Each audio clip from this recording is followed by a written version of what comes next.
Hey Deep Rooted, it's your girl. I'm back.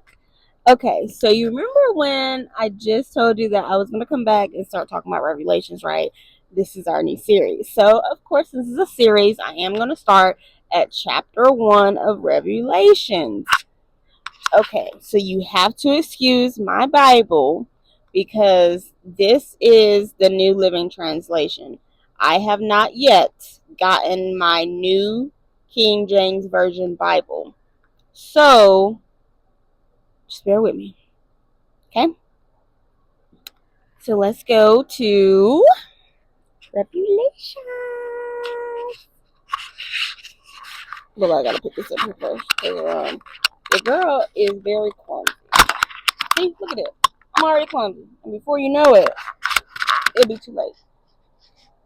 Okay, so Revelations. All right. So this is what my Bible say Revelation starts with. And like I said, this is the New Living Translation. The Lion of Judah reigns. Revelation was written by the Apostle John to persecuted Christians, probably during the reign of Emperor Domitian in the early 90s AD. Excuse me. Its style unique in the New Testament is traditional Jewish apocalyptic literature. Apocalyptic comes from a Greek word meaning to reveal, and hence the word title. It is a revelation to Jesus to John, from Jesus to John, during John's exile on Patmos.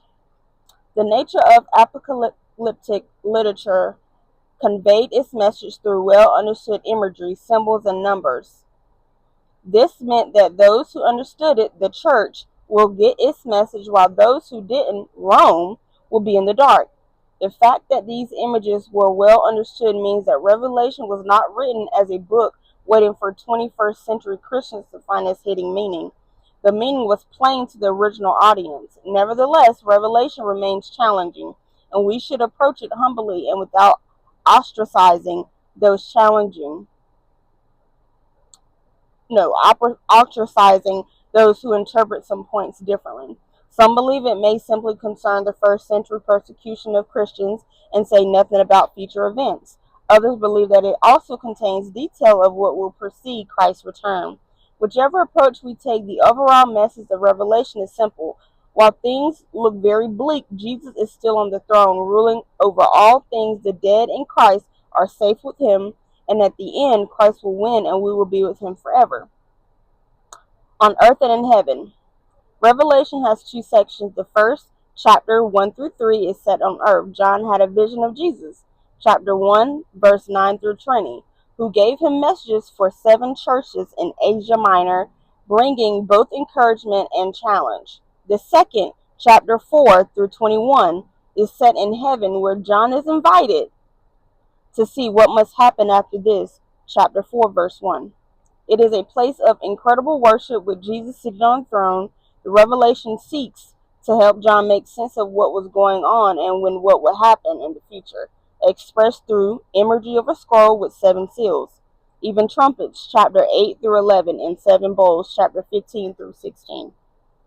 Victory. Despite persecution and the opposition of beasts, Babylon, probably the godless world system, will surely fall. Satan will be overthrown, sinners will be judged, and God will bring out his new creation. So there are 22 chapters in Revelation. So we are going to have 22 sessions. Okay, so that is good. I love that we're able to do this session, well, series, okay? Because we're all going to have a revelation of what it means, everything that has transpired, and what is going to happen, and what is already happening. So I just want us to understand all the things, what's going on, um, and just keep it a band, okay? I may not be able to finish chapter 1 today, but this is more like an introduction of what we'll be doing. And then the next series will be Series 1. Okay, so this is just the introduction of Revelations. But it's basically the worshiping of Jesus Christ. That is going to be the entire chapter of Revelation, because he is considered the sacrificial lamb. And he is the Alpha and the Omega, the beginning and the end. And he is the one who is, who always was, and who is still to come, the Almighty One. So I want us to remember that, because when we're talking about Jesus Christ, that is who he is. Never forget that. So I'm going to leave that with you. I hope you guys have a blessed day, and stay tuned for part 1 of Revelation. Love you. Bye.